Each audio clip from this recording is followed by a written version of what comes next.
Remember, Drake's fans, the narrative was during the battle, while people were saying Kendrick was winning, his fans was like, yeah, but he's gonna disappear on y'all, and he's gonna leave you hanging, and he's not gonna be there for you the way Drake is there for us, right? And Drake is showing, like, yeah, nah, I'm there for my fans. And I'm gonna continue to deliver for my fans and the people who love me for the stuff I've done. I'm gonna remind y'all, I'm gonna put out new music, and I'm gonna keep going. So that's happening. Rap Life Review, Eddie in LA, Low on that side, and Ebro over here. You know what I mean? We're gonna talk about hip hop, and it's all brought to you by Apple Music. New music. You guys hear this Cordae Anderson.Paak? I love when they link. Love it. J. Cole produced it. I love when they link. Fire. Hey, look, they just need to go ahead, like, just give us an album. I know y'all got it. It's coming. Just give us an album. Not saying that, but this just in, Low has confirmed that there is a Cordae Anderson.Paak collab album. Yeah, we can stop being stupid and not know what they're doing. Like, they're making videos, they're previewing records. J. Cole produced the record. Like, what? I mean, I've talked to Cordae. He said they got a lot of songs together. He said it. So Eddie has confirmed. Thank you. Along with Low on the Rap Life Review, that there is a collab project between Cordae. There's a body of work that's brewing. They do a lot of songs together. That's all I'm saying. Okay, cool. I like it. I'm here for it. There it is. Doechii, have y'all heard this new Doechii record, Boom Bap? Yeah, she don't miss. She don't miss. I love that Doechii sounds like y'all trying to put me in a box, boom bap, rappity rap, blah, blah, blah, leave me alone. I can do whatever I want to do on this record. That's all she's been doing. Travis Scott, #2 album on Apple Music with a mixtape that's never been on streaming services that dropped in 2014, which had heat on it. Days before the rodeo? Yeah. And they did a 10, 12 anniversary concert this past weekend? Yep. And then released the deluxe version on it? Yep. Yeah, so, Travis is a staple. We're just getting it on DSPs. That Travis Scott, too, the team updated it, so now it's available in spatial audio, which obviously at the time when it came out, technology didn't even exist. So now you can hear that album like never before. So it's 10 years later. Do you guys remember, Eddie, do you remember when this first came out? Nah, I don't. You know what we try to do? We sit here and try to act like we're experts and everything. Nah, I don't remember this. I missed it. I had no recollection. I didn't know it was a thing. I listened to it once it was on streaming because it came to me. Because sometimes I'm not going out actively searching for stuff like that. I wasn't like on Travis. So you just heard it for the first time this weekend? Fire. Yes. Be wait. This is the first time you heard Days Before the Rodeo? Yeah, it was. I had heard this on, I believe it was back then, was SoundCloud? Was it out on? No, I think it was on SoundCloud. Piff or, it was probably on all of it. Yeah. I went to the concert, I think it was called the RODEO Tour back then, and it was Young Thug and Travis Scott at Webster Hall. That shit was rocking in there. And listening to this project just reminds you, the quality of the music still stands the test of time today. It doesn't sound dated. It actually makes you go, yo, I wish somebody would stay right in this pocket. Yeah. And then the quality of performance, quality just his artistry has not left. Like, that was, okay, we get it. And he just took it to another level. You know what I forgot about, too? It's just surprising that you just never heard this. Nah, I was working at a call center, bro. I was struggling for my life. I didn't have time to be up on like everything that dropped. Yeah, I was working at a hotel updating my blog while I was checking in guests. I wouldn't update nothing. I was just trying. He was stealing and leaking music. You was actually living in the real world, Eddie. It was hard, bro. It was hard. I was living in the world. Yeah, I was working at a hotel 3 to 11 every Wednesday through Sunday. Yeah, but you were a part of some cartel. Yeah, but like I was doing that as I was living life, so I don't understand. So you trying to say you better than him because all he was I'm doing saying was we're in the same vein. I was fighting for my life as well, but I was just doing other shit while I was fighting for my life. I wasn't doing other stuff. I was just fighting for my life, dog. Which is why he just now heard Days Before the Rodeo. It's great. It made me miss Rich Homie Quan and Young Thug when they were a thing. I was like, oh yeah, I forgot y'all used to be on so many songs together. Man, Rich Homie Quan and Young Thug. First of all, I wish Young Thug wasn't in jail, and I wish him and Rich Homie Quan never got to a little whatever it was, man. Cash Cobain, Queens on, BX, and then his family moved to Queens. And he's our Up Next artist on Apple Music. So go inside Apple, look up Cash Cobain, or look up Next. There's a whole film we did on Cash Cobain's process and journey getting to this point. Cash Cobain's album, melodically, first of all, it definitely sounds like he's in a R&B, heavy R&B melodic bag as a producer more than he cares about quote unquote being a rapper. Does that make sense? Like he's not trying, like it's like he's one of those people that's definitely like an artist. And the project sounds like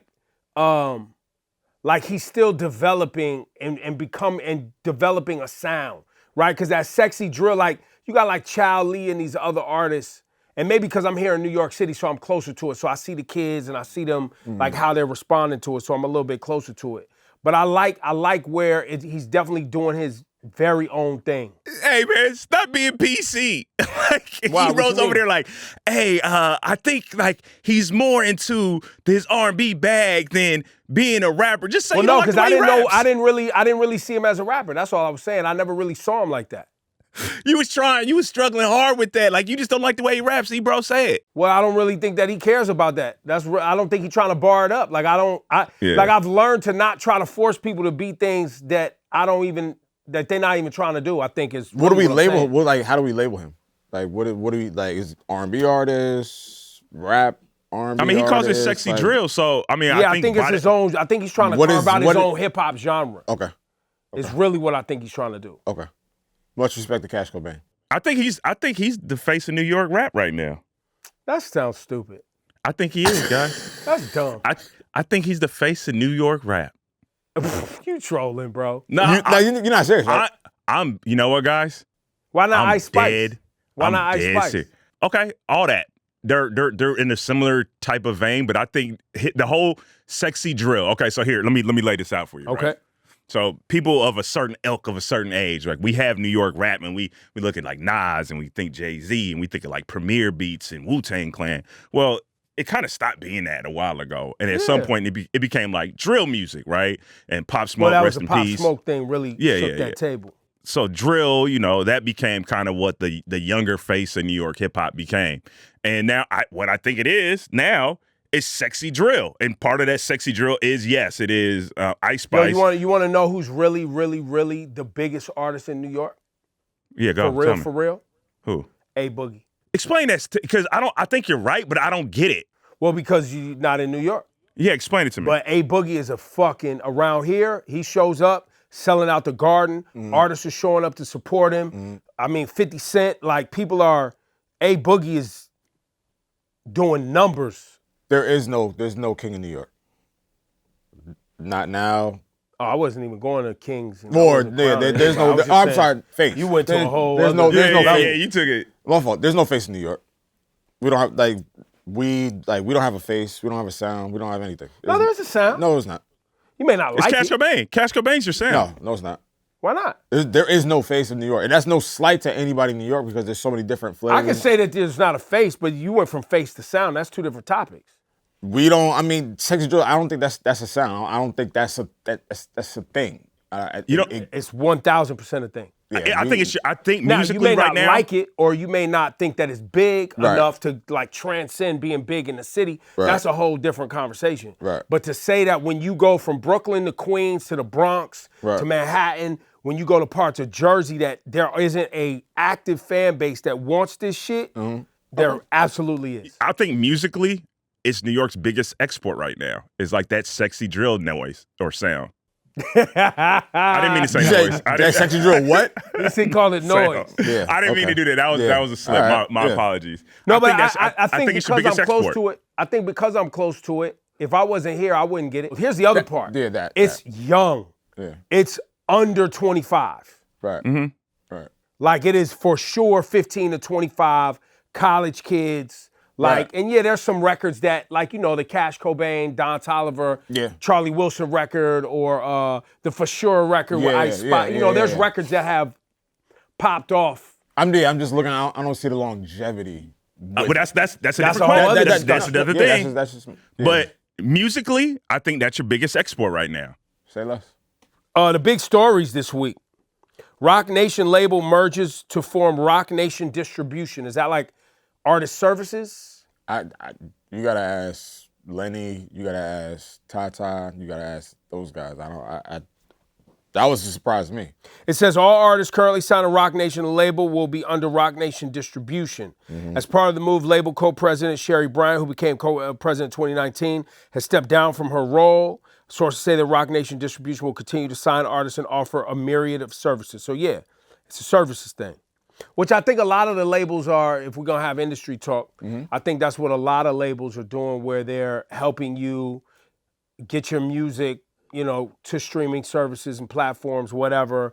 And if there's some there like momentum, then maybe they offer you an opportunity at other services, whether that's what United Masters is doing or this Roc Nation distribution. It helps. I guess it's just like building the umbrella and exposing you to more different things to help you progress. Well, yeah, I think and also even licensing opportunities, because I think like in the Roc Nation, I think they work with sponsors, right? Yeah, like they of course, work with outside of music.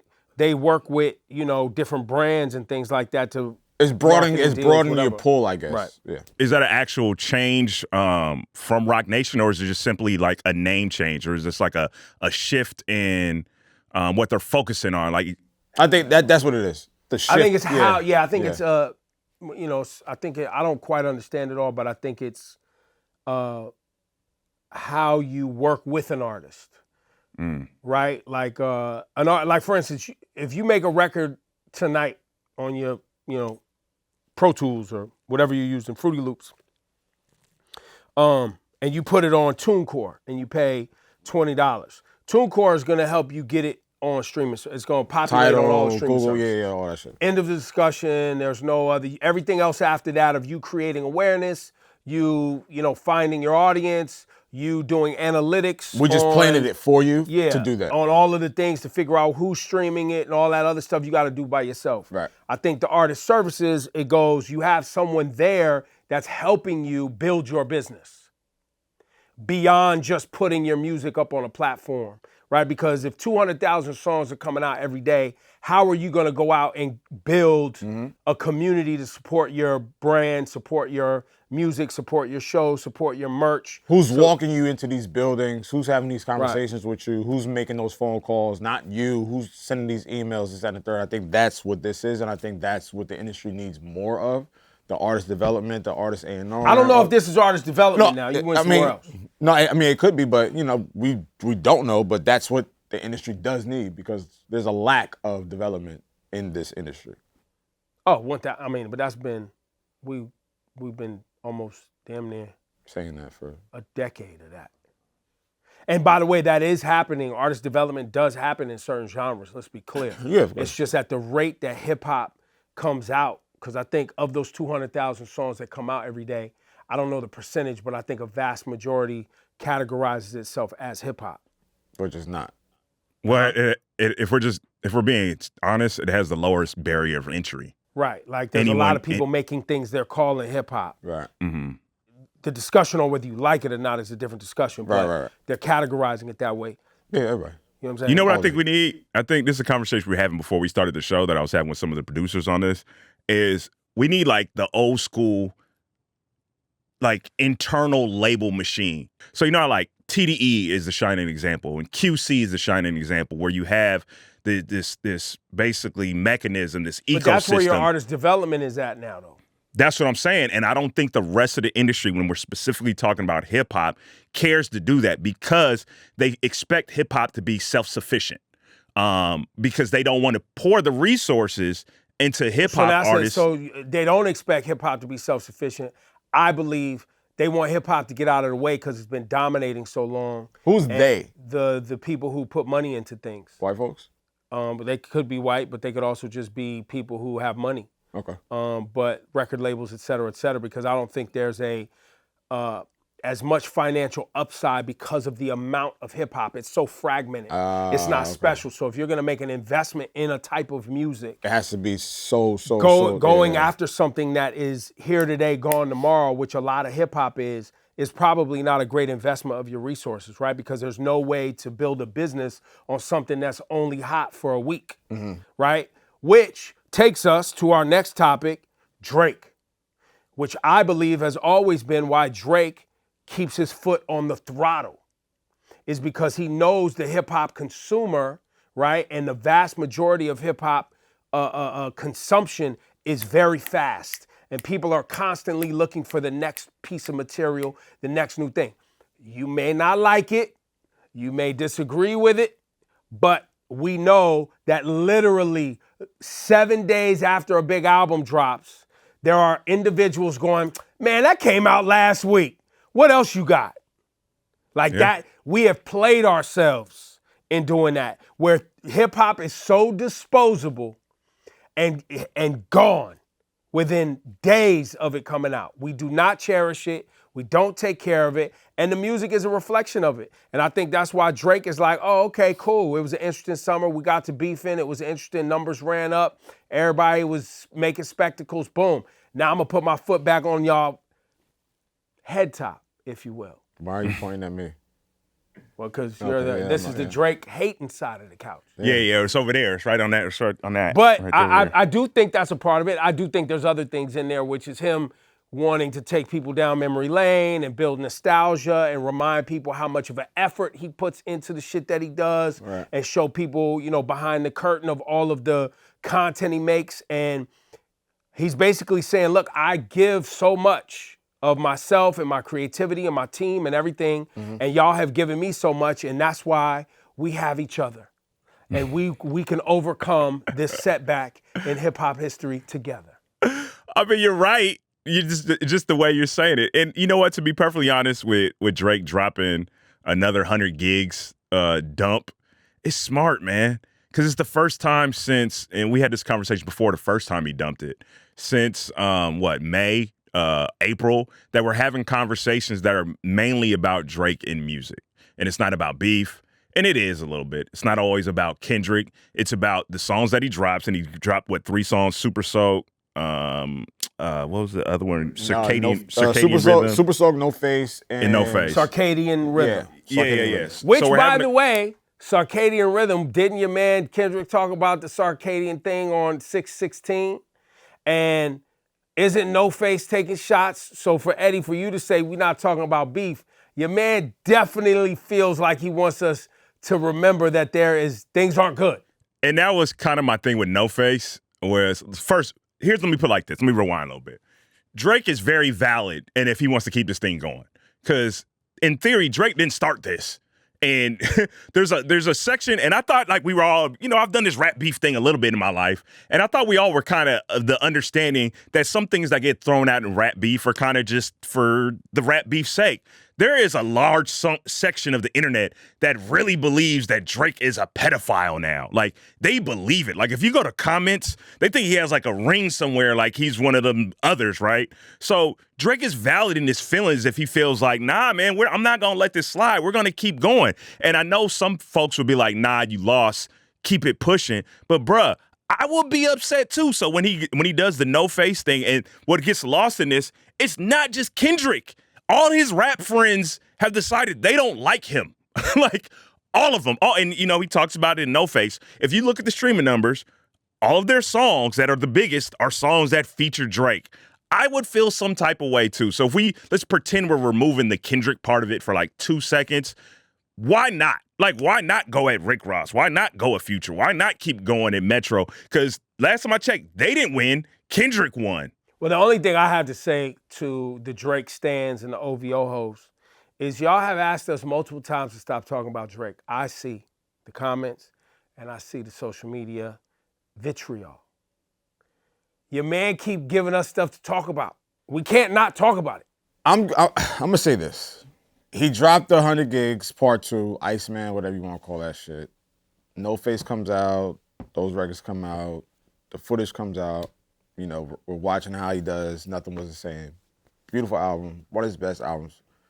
And then we get on his Finsta account, that Plot Twist account, he's dropping these memes and sending little subliminal shots. The key one that really said, I'm not finished, or I still want to go and I still want to battle, was, we're going to win game 2.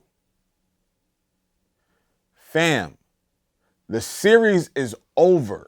I took it as more like, I may have lost the battle, but I'm going to win the war. Yeah, wrong meme. Wrong meme, wrong statement. Like what do you? But no, I mean like game, like it's another chapter now. Like boom, it's a whole new series. This is next year. Yeah, like when you say, we're gonna win game 2, fam, like you damn near got swept. He gets swept. He won. A game I don't know. or 2. We being this is new, and I think there's nuance. There's. I think the game 2 thing is like the battle was a game. Now we're on to because the series is their whole career. Yes. Right. The series of them two is literally the whole career because game 1 was if we're saying it's game 2. That's round 1. That's round 1. Round 1, game 1, whatever. Started in 2013 with Control. Okay. Then it came to a head with this most recent thing because like that, this most recent thing is all of that buildup. Yeah. So we can't act like Control isn't a part of that whole. That's what set it off. We know that. Decade. Yeah, we know that. So now we're on to the next. I guess we're into the next decade now. Or What the next if though? Game 2, the next chapter. No, that's round. But what? Okay, let's But get it's the just semantics a meme, out. guys. Like it's not even. Okay, let's I don't know get if the it's semantics literal. out the way. It's just like. Game 2 for me is like okay. But it ain't about you. It's about Drake. I don't give a fuck what it's about. I'm telling you how I feel about it. What if he's not talking about Kendrick though? Like, let's pretend for a minute because everything because he's not just beefing with Kendrick. Like I just laid out everybody else. What if he's That's like? true. What if he's like he waved the white flag already? He did that in Hard Part 6 or whatever song that was. He did that. All right. So then why is this now happening again?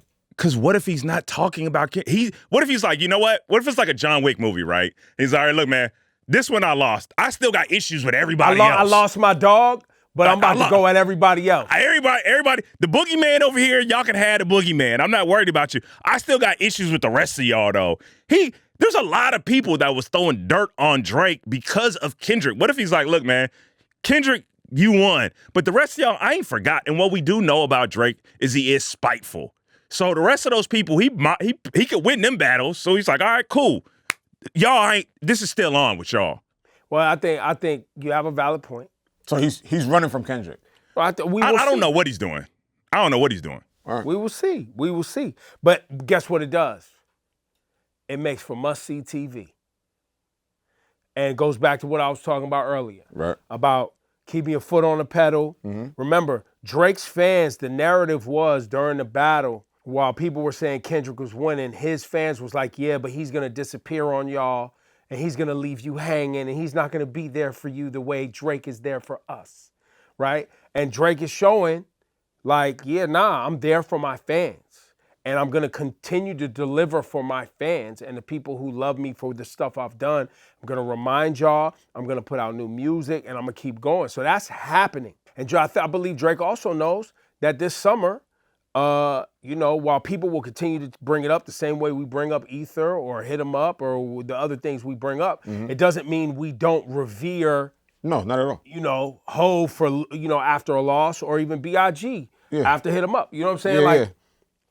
Drake knows that. I think he's a student of the game. Yeah, it doesn't, like, our love and our respect and our, appreciation doesn't go anywhere because you got, a bullet went through your vest. We know what all of that is, and I love the fact that we can watch you create, come through and Tuscan leather and, trophies and start it from the bottom, watch you, sit with Hush and 40. Like, we love that. That was heat. We love that.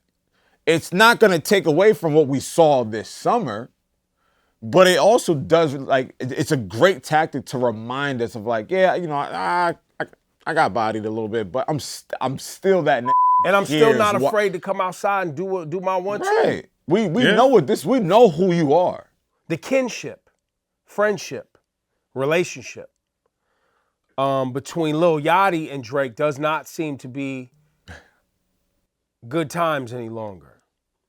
Because the Super Soak record, which was leaked on Kai Cenat's stream, does not feature Lil Yachty any longer. Mm-mm. And Eddie, I think it was you reported or told me before we started recording that they was unfollowing each other or something? Yeah, that was like I don't know how people know this stuff and keep track, but apparently there was some unfollowing that happened, which in 2024 is a good gauge to understand people's relationships and friendships. I don't know if they end up following each other back. I'm not sure how that works, but situations like that, when there's smoke, there's fire. This just in from the producers. They are following each other on Instagram again, guys. Let's give it up. Wait, Drake and Yachty back together. Yes. The breakup is over? They broke up and they got back. On the Lil Yachty side of things, seems to be some trouble in paradise. Yeah. Because he also was, the name was associated with, quote unquote, crashing out. Day before his birthday. Can you give us any insight on this? I guess, what's the young girl's name? Karrahbooo. Karrahbooo. Yeah. I guess she got kicked out of the group or whatever the case is. And Well, quickly, Yeah. Karrahbooo says, I never threw rocks, and you have my number, you big grown bitch. Leave me alone, literally, at Lil Yachty.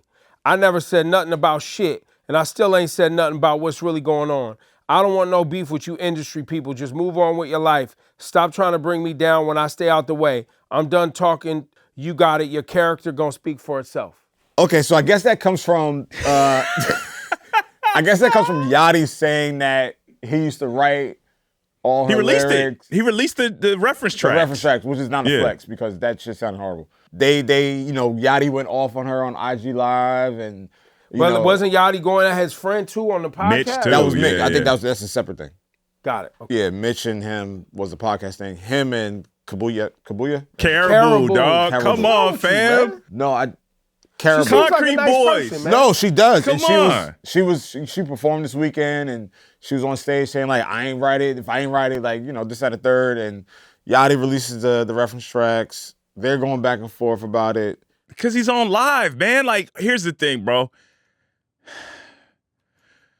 Artists are in a weird position nowadays because they kind of want it all. Because it's, unfortunately for them, so a lot of times it's not just about music. It's about your brand. And part of your brand for Yachty right now is he created that podcast with Mitch. And he has the Concrete Boys with Karrahbooo and everybody else. So he gets on live. He talks about how he dressed everybody in the group. He gave everybody jewelry. He wrote Karrahboo's raps and how ungrateful everybody is. A separate conversation with Mitch was talking about because there was an issue where they were doing the podcast together and it looked like what he was doing was showing up Mitch, like basically like, yeah, you've been making beats, but you were, and this is how it's perceived, you were nothing until your famous friend helped you out. Like, and then Yachty was upset that Mitch didn't defend him once that clip went viral. So the appearance is he's crashing out. And honestly, man, I kind of feel bad for Yachty, man, on multiple levels. I know. Yachty has a very successful career. What?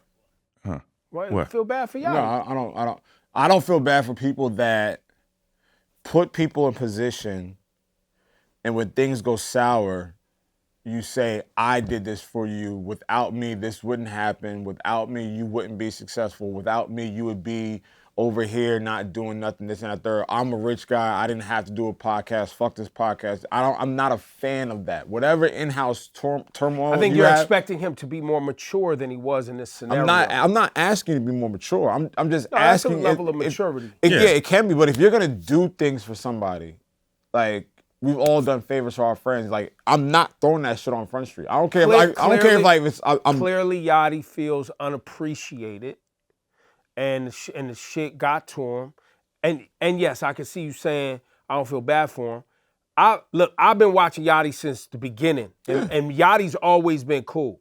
Like, Yachty's been cool with being made fun of. Yachty's been cool when the world came down on him because he hadn't heard Biggie albums and Pac albums. And I'm not mad. I'm not even cool mad about to come that. up and talk about it. This is where I was going. He's keep going. always been somebody that's kind of been in the game doing his own thing, whether you like it or not. Of course. And there's a lot of people that haven't liked it. Right. But also still wanting to contribute something new and interesting to hip-hop. You can say it's whack, you can say it's trash, whatever, but he has been someone in the past that has been willing to engage in social media discussions. I'm not, whatever. and that I'm not mad at. Like, I've always watched Yachty from before. I'm not the biggest fan of Yachty, but I've respected. I think Yachty, from what I know of Yachty, the way this girl Karrahbooo is talking, I think that maybe he's gotten his ego's gotten big. And I've seen it happen to people. We've seen it happen to people in our lives when they work really hard to get somewhere, they get there. And when they get there, they're still holding on to some of the pain of the past of trying to get to that moment. And then when they get to that moment, that ego kicks in and they're like, yo, y'all motherfuckers don't appreciate me. You don't, you know what I'm saying? I did this for you. I think he'll probably look back on this and probably apologize and regret it, being honest with you. But go ahead, Eddie. What was you saying? And I could see where, and this is where I was trying to go with this. And I could see where in Yachty's eyes, his heart was in a good place. Because everything you described, Yachty was the face of like crappy rap to a lot of people. Like people to his face, like Joe Budden, who ironically ended up going on Joe Budden's podcast, and they seem like they're somewhat cool. And that might have been an issue with Drake, which we're finding out. And I think Ebro even I think you might have said something to his face. Like he's had people calling him ass constantly, and he's always at least perceived to have been willing to coax people through it and have a positive attitude. Now, I've met Yachty, and I'm not a hugest fan of Yachty's music, but what I will do is when someone gives me their time, I respect them. I've met Yachty, seems like a cool enough guy, and I could see from his perspective how he could feel like, look, guys, I'm trying to put everybody on, and everybody I'm putting on in some light is turning on me in a way, whether it's Karrahbooo, whether it's Mitch, whether it's the other Concrete Boys. So in that light, I can kind of feel bad. But to Low's credit, you don't do it like that. No, you're right. I'm not. I think we're all agreeing. Yeah. I'm not even disagreeing with you. Yeah. I'd also like to add, I do understand the feeling of feeling like people don't appreciate what you risked to actually put them on, right? And so then when you put them on, and they're like, yeah, nah, you know, and things are working out, and they act like you didn't actually take a risk on their behalf, it can make you feel some type of way. But maturity is supposed to kick in, and you're supposed to go, I'm happy for them. I did that because I care about them, right. not because I wanted them to big me up when they got on. Yeah. You see what I'm saying? Yeah. Or whatever. But that's why I said maturity. It takes maturity to, you know, because there is a level of risk when you leverage something that you built and struggle with, like Yachty has, and you lend that to other individuals, and then they run with it. Right. That's a reflection of you. From what, and listen, like Eddie, you said you met him several times. I feel like I know the kid, and he's not a kid anymore. He's growing, but 20 years, 27. Yeah, but you know, this is that. And by the way, that 27 is tricky. Yeah, it's a tricky time in life. Like that 27 going into 30 is really a change, and it's scary. Where the things you was doing as a kid, people are like, "Yo, you ain't a kid," and you're like, "Am I?" No, like, and it's funny that you said, like, you know, I was when all this was happening, I was on a Twitter Spaces hosted by like Rocky Thunder, you know, and she was pretty much saying the same thing you are, like, you know, he's not a kid, but he hasn't experienced these things that open his mind up to understand, like, oh yeah, that was wrong. Or, oh yeah, I don't understand like the maturity part of it. Oh yeah, I can't say that. Or just putting your ego aside. Yeah. And because as an adult, right, when you get into relationships or you have children or businesses, you have businesses and you're working with other people, you have to have a level of a filter to be like, yeah, let me breathe for a second. Or awareness. And awareness to say, let me breathe for a second. Let me make sure I handle this and these people, because you have to remind yourself that the reason I helped these people is because I cared about them. Yes. Yeah. And so I see value in them. They're not even ready for the spotlight that they've gotten now that I helped them. So maybe they're handling it wrong, and I can try to help them handle it better. Right. Because I have some experience. Yeah. I think that's the role that he has to pursue. And people are reluctant with that, man. Like of course, that leadership role, that role is not for everyone. And many people don't want it because there is a level of responsibility, and you don't get to just put all your feelings out. And it's pretty much like these things that this is what we're talking about comes with that. That's right. Like, I got to set aside my ego. I got to set aside the time that I've spent, the time that I've built to overcome the bullshit to now take on your bullshit. That's right. While still dealing with my bullshit. So, yo, man, this was the after school special episode of the Rap Life Review. You know what I'm saying? Helping out. You guys feel like today was positive? I think knowing it's half the battle? I think it's half the battle. The more you know. The more you know. Shout out to everybody in the comments. Loving Eddie on the show, but missing the Deska. We love y'all. And also people chiming in on the Big Sean conversation. A lot of Big Sean people in here being like, yo, Big Sean does his thing. Music is always quality. Let's not compare him to kind of these new ways of the constant, constantly putting out music in this incessant pace may not be for him as an artist. And I respect that too. Yeah, I mean, listen, like, there's a lot of starting and stop points in Sean's life. Like with Janae, with the music, with being inserted. Remember he had a mental health? Yeah, had a mental health thing. So he said he was He wrote suicidal. a book. Like, there's a lot of different bookmarks for Sean's career. And that can be very, very difficult in regards to creating, narrating, telling like what direction, where am I going, who am I as an artist. So I can definitely see the inconsistency in releasing music when there are so many different chapters you haven't closed yet. But the music is still good and we still love him, but I can definitely see like that being an issue for him. And then understanding like, will they get it? Will they understand it? Will they fuck with it? Is it in the same climate of what's going on right now? That little snowball globe that he's going through is probably very difficult to navigate. When we're gonna wrap the show, we've been being asked by the producers of the Rap Life Review to wrap this show with our new music recommendations. Yeah. Do we giving it? It's called The New. That's what it's called. There's a franchise actually in Apple Music called The New. So there's like the new West Coast, the new East Coast, the new South, the new Japan, all this. And a lot of it it's centered around all music, but a lot of it is centered around hip hop. So we'll go to LA, Eddie. New music recommendation. All right, so a newer song that I enjoyed dropped, I think like 2 weeks ago. One of my favorite newer rappers, the Mexican OT, with an OG the game featuring Currency and Less. It's called 1982. Fire. Love Mexican OT. Love Currency. I'm gonna go with Your Old Droog. He dropped the album. Droog, what up? I think like maybe a couple weeks ago. It's called Movie. Just Blaze on the production, Harry Fraud. One joint that I really, really love is called I Think I Love Her. It's like the boom bap version of Excuse Me Miss. Him talking about, a young lady, building a future with her, this, that, and the third, but doesn't know her name, but, great storytelling.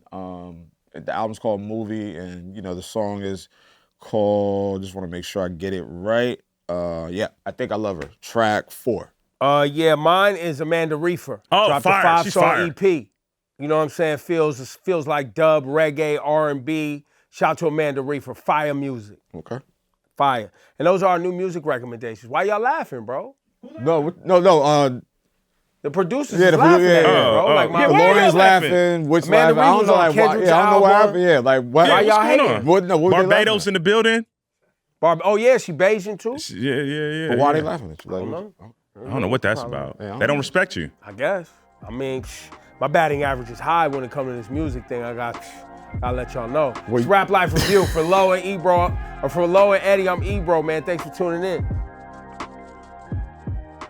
What's good, Nadeska here. If you made it through that entire episode of the Rap Life Review, that means you're really a fan. Hit that like button so we know it's real. Subscribe if you never want to miss an episode. And of course, if you really have something to say, drop a comment and we'll hit you back on next week's episode.